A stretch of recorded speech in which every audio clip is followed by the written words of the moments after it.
Measles is one of the most contagious diseases we know. Just one person is likely to infect between 12 and 18 people. That number is called a disease's basic reproduction number, or R0. Scientists use it to describe how contagious a disease is. Zika, it has an R0 of up to 6.6, super contagious. But the seasonal flu, just a little over 1. And COVID-19, the disease caused by the coronavirus, just about 2.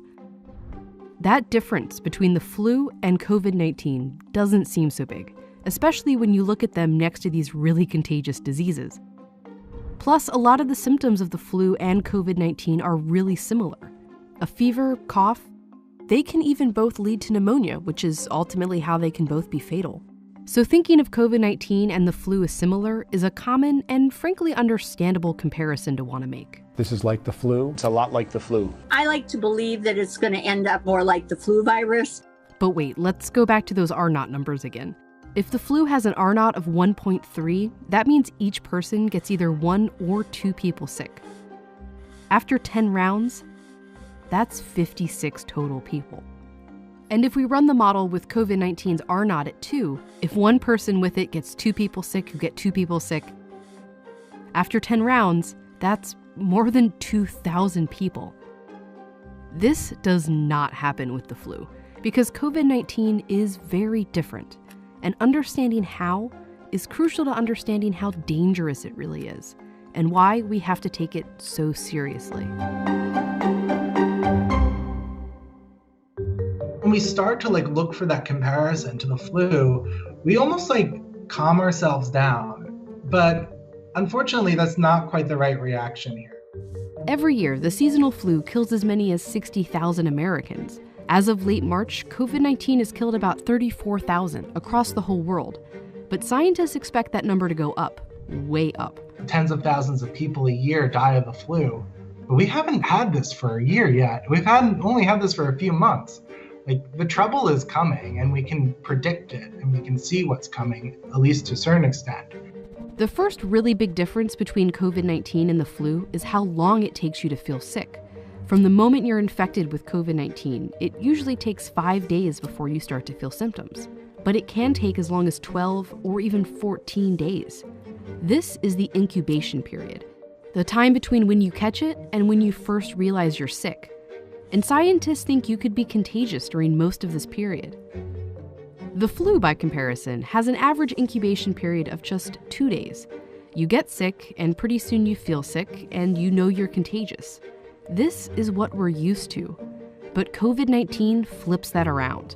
You can be contagious and spreading it around for several days and up to 2 weeks before it even occurs to you that you're sick. And that leads to the next big difference. No human immune system had seen this virus before. Nobody has a natural immunity to it. In flu season, there's always a number of people in the population who are already immune to the flu. That can be because they got their flu shot, or maybe they've already had that flu strain. And that limits the spread of the virus. When one person is contagious with the flu, they can only spread it to people who aren't immune, who can only spread it to other people who aren't immune. That's why scientists and doctors urge us to get our flu shot every year. If enough people have immunity, they can kind of shield the virus from reaching others. The more immunized people, the more they can protect those that are susceptible to the virus. But COVID-19 is brand new. None of us have had it before, and there's no vaccine, which means nearly everyone on the planet is susceptible. So when a contagious person, who may not even know they're infected, comes into contact with others, it can spread like wildfire. And then you see how much more dangerous COVID-19 can be. Only 2% of people with the flu need to be hospitalized, but 20 to even 30% of people who test positive for COVID-19 do. And we're still learning about COVID-19's fatality rate, but scientists think it's somewhere between 1 and 3%. But the flu's rate is even lower, 0.1%. And that's a disease that can kill 60,000 people a year in the US alone. That's what Dr. Anthony Fauci, the US's leading infectious disease expert, tried to clear up to Congress. People always say, well, the flu does this, the flu does that. The flu has a mortality of 0.1%. Sure. This has a mortality of 10 times that. This is a really serious problem that we have to take seriously. And he's just talking about the average across all age groups. For older people or people with compromised immune systems, it can be way higher. And that's especially scary when you remember all the other things that are different about COVID-19. The infectiousness, how hard it is to know you have it, how susceptible we all are to it. Estimates vary, but some scientists have warned that between 20 and 60% of the world's population could become infected with the virus. Because COVID-19 has no cure and no vaccine, the only defense we have against it is social.